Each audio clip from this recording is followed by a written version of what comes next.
So again welcome back to my channel दोस्तों। Accountancy के sample paper की हम बात करने वाले हैं। ये रहने वाला है पार्ट 2। पार्ट 1 अगर आपने नहीं देखा है दोस्तों यार फटाफट से पार्ट 1 जरूर देख लो यार। बहुत इंपॉर्टेंट वीडियोज है जिसके अंदर हमने 1 to 10 क्वेश्चन जो भी लेटेस्ट आपका अकाउंटेंसी का पेपर था डिस्कस कर लिए। आज हम बात करेंगे 11 से टोटल 20 तक आपके क्वेश्चन, क्योंकि सितंबर में है एग्जाम, तो अकाउंट्स का एक पेपर जरूर सॉल्व करना चाहिए आपको कि पता चल जाए भाई क्या क्या पेपर में क्वेश्चन, किस टाइप के क्वेश्चन आ सकते हैं। और ये जो पेपर करवाया जा रहा है ये प्रॉपर ऑफिशियली जो आपका सीबीएसई बोर्ड का पेपर कराया जा रहा है, जो भी सीबीएसई वाले लेते हैं। क्वेश्चन 1 हमारे स्क्रीन पर हाजिर है, बहुत ध्यान से पढ़ना है। क्वेश्चन कह रहा है मैच द फॉलोइंग ऑप्शंस। आपको 3 ऑप्शंस दे रखे हैं, मैच करना है उसको। अगर आप देखें जो जर्नल रिजर्व है, स्पेसिफिक रिजर्व, कैपिटल रिजर्व, आपने ये प्रॉपर प्रोविजन रिजर्व करके एक चैप्टर पढ़ा होगा। जो जनरल रिजर्व होता है वो बेटा थर्ड के साथ जाएगा। किसके साथ जाएगा? थर्ड के साथ। बहुत ध्यान से समझना, जनरल रिजर्व जाएगा थर्ड के साथ। Created in a business for rainy days.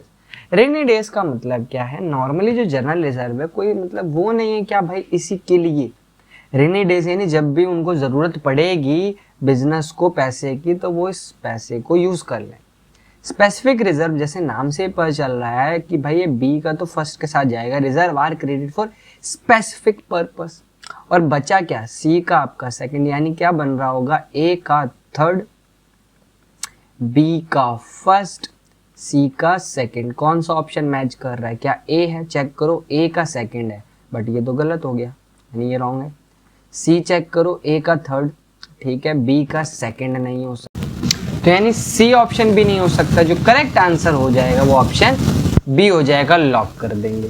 Next question में बढ़ने जा रहा हूँ, बहुत ध्यान से समझना है कि क्वेश्चन को। आई थिंक ये आप आंसर दे सकते हो। Which of the following is not a fixed set. Fixed set सबसे पहले आपको पता होना चाहिए। फिक्स्ड सेट वो सेट होती है जो कि भाई क्या होती है, लॉन्ग रन में आप यूज करते हो। लॉन्ग रन का मतलब भाई ग्रेटर देन 1 ईयर। सबसे पहला दे रखा कंप्यूटर जो कि लॉन्ग रन में यूज होता है, फर्नीचर भी और बिल्डिंग में। बचा क्या? Cash in hand. ये मेरी फिक्स्ड सेट नहीं, ये मेरी कौन सी असेट बोली जाती है बच्चों? इसे हम करंट असेट कहते हैं। क्या कहते हैं? Current asset. तो ऑप्शन डी इसका करेक्ट हो जाएगा, टिक कर लेना। अगला क्वेश्चन है सेल्स परचेज बुक से, तो बहुत ध्यान से पढ़ते हैं और ध्यान से देखते हैं। क्वेश्चन क्या कह रहा है? Return of goods purchased on credit to the supplier will be entered in. यानी आपने गुड्स को क्या किया? Return of goods purchased on credit, यानी खरीदे हुए सामान को आपने क्या करा है?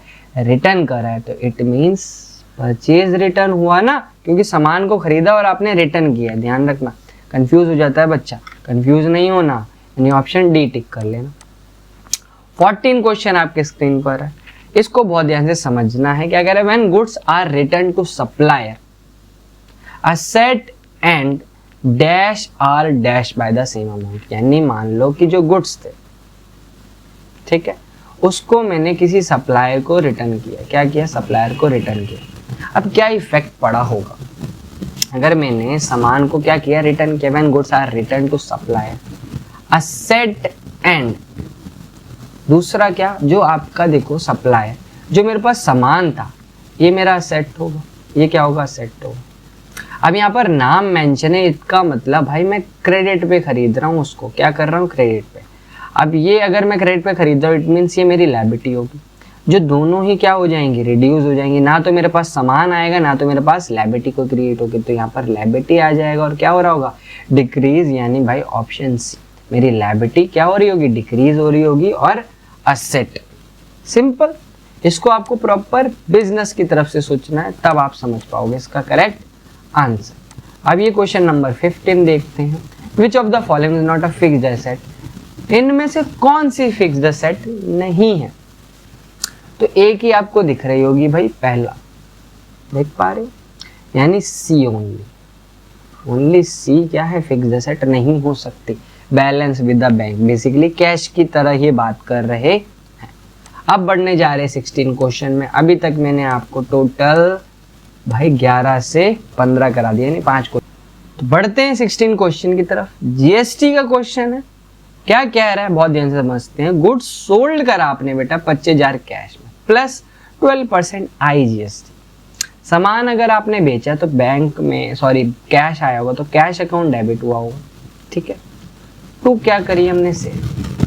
क्या करिए, सेल करिए। अब ये जो IGST क्या हुई हो, डेबिट हुई होगी या क्रेडिट हुई होगी, बहुत ध्यान से। ये हुई होगी दोस्त क्रेडिट में IGST, जो कि आप क्या लगाओगे, 12% आप निकालते हो 25,000 का, क्या निकालो 12%। अगर हम निकाल लें 0,0,0,0 तो भाई 250 मल्टीप्लाई बाय 12 कितना आ जाएगा, ये आ जाएगा भाई अपना 250 में आप 10 से मल्टीप्लाई कर दो तो ये भाई 2,500 और 2 से मल्टीप्लाई कर दो 500, यानी 3,000 तो GST लग गई।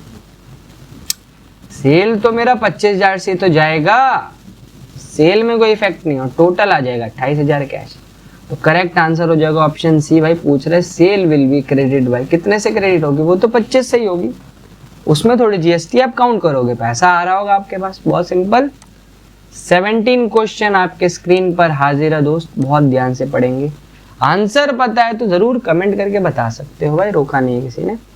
How secret reserve can be created, secret reserve जैसे नाम से पता चला, इसे हिडन रिजर्व भी बोला जाता है। कैसे क्रिएट किया जाता है, क्या कह रहा है, ऑप्शन पढ़ते, बाय मेकिंग एक्सेसिव प्रोविजन, यानी ज्यादा प्रोविजन बना के, अंडर वैल्यूएशन करना स्टॉक का, या कैपिटल एक्सपेंडिचर को रिवेन्यू चार्ज करना। तो ये सारे ही ऑप्शंस होते हैं, तो ऑल ऑफ दिस, ठीक है। 18 क्वेश्चन पे बढ़ने जा रहे हैं। क्वेश्चन कुछ इस टाइप से विद सॉल्यूशन दे रखा है, इसके अंदर थ्योरी का क्वेश्चन है, बहुत सिंपल सा है, लेजर से रिलेटेड क्वेश्चन है।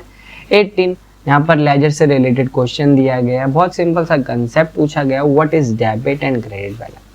तो आपको पता होना चाहिए क्या कह रहा है, the difference between sum of two sides of account is called balance. यानी जब मैं लेजर बना रहा होता तो मेरे को इन दोनों को बैलेंस करना होता है। This is the important part of an account as is show value of position of asset, liability, capital, income, expense of which is recorded. If total debit side is exceed the total side, then it would be represented by the debit balance. यानी जब debit ज्यादा हो credit से, it means we have debit balance, ठीक है। Same scenario, debit is less than credit, we have credit balance। इसी को आपको डिफाइन करना है, दैट्स इट। सिंपल टर्म्स में आप डिफाइन कर सकते हो, आपको मार्क्स मिल जाएंगे, ठीक है। थ्योरी का क्वेश्चन था। 19 क्या कह रहा है, why is consistency principle is important. तो आप यहाँ पर क्या करोगे, सबसे पहला काम है तो भाई डिफाइन कर दो कंसिस्टेंसी का मतलब क्या होता है। कंसिस्टेंसी क्या कहता है कि अगर आप कोई भी मेथड या कोई भी मेथड प्रोग्राम कोई भी फॉलो करते हो बिजनेस के अंदर, तो वो ईयर आफ्टर ईयर होना चाहिए, ईयर आफ्टर ईयर। जैसे एग्जाम्पल आप इसमें ऐड कर सकते हो, पढ़ ही लिया होगा आप लोगों ने, डेप्रिसिएशन के 2 मेथड्स होते हैं। कौन कौन से बेटा, एक होता है SLM, एक होता है WDV। अब अगर आप SLM से काम कर रहे हो तो SLM से करो ईयर आफ्टर ईयर, WDV से करो तो WDV से करो, ठीक है भाई, ध्यान रखना इन दोनों पर है। आखिरी और लास्ट क्वेश्चन आपके भाई इस पार्ट का, फिर हम बाद में कर रहे होंगे बाकी क्वेश्चन। क्या कह रहा है, discuss between debtor and creditor, यानी डेटर और क्रेडिटर के बीच में डिफरेंस क्या होता है। डेटर वो पर्सन जिससे आपको रिसीव करना होता है अमाउंट, क्रेडिटर पर्सन वो जिसको आप पैसा देना होता है। मीनिंग की बात करें तो आप मीनिंग इसमें अपने वर्ड्स में ऐड कर सकते हो। नेचर की बात करें तो ये डेबिट बैलेंस होता है क्योंकि एसेट होता है, और ये क्रेडिट बैलेंस होता है क्योंकि ये लायबिलिटी होता है। सेटलमेंट की बात करें तो amount due to receive from और amount due to pay to him. Treatment की बात करें तो ये करंट एसेट और ये मेरी करंट लायबिलिटी। तो ये थे टोटल आपके 10 क्वेश्चन जो कि हमने इस वीडियो में कवर है, यानी पेपर के हमने 20 क्वेश्चन कर लिए हैं। बाकी रिमेनिंग सारे के सारे प्रैक्टिकल और मोस्ट इंपॉर्टेंट क्वेश्चन बचे हैं, उनके लिए वेट करें। वीडियो को शेयर करना ना भूलें। मिलते हैं नेक्स्ट वीडियो में, तब तक के लिए दोस्त keep learning and keep watching CY concept को भाई देखते रहो और वीडियो शेयर करते रहो। Bye bye and take care.